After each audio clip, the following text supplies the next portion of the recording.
సక్కనోడు సరుపంచు సక్కనోడు సరుపంచు సక్కంగా సడాకులేసినాడే బద్దు మాసాలు కుటుంబాలు. నమస్కారం అమ్మ, ఈసారి సర్పంచ్ ఒక అవకాశం ఇవ్వండి.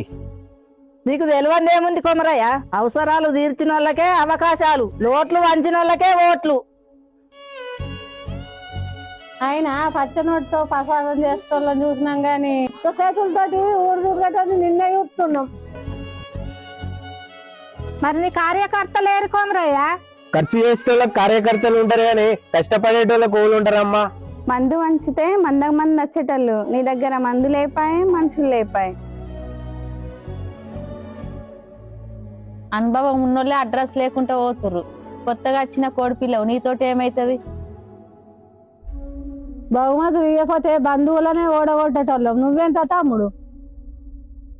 మనీ లేనని మందు బుక్ వచ్చినావు, పోయేడికై పోదా, కానీ పోయే ముందు ఒక్క మాట, ఈ ఊరికి కావాల్సింది పండు ముసలోళ్ళ పడుచు కుర్రోళ్ళ? పడుచు కుర్రోళ్ళే. మరి పని పాట లేని నమ్మిన మీరు పట్టభద్రుని ఎందుకు నమ్ముతలేరు? 500 ఓటేసే మీరు అభివృద్ధికి ఎందుకు ఓటెత్తలేరు? మీరు గెలిపించాల్సింది ఖద్దరు బట్టలను, కరెన్సీ కట్టలను కాదమ్మా, గ్రామాన్ని గౌరవించే వ్యక్తిని, ఊరిని ఉద్ధరించే వ్యక్తిని.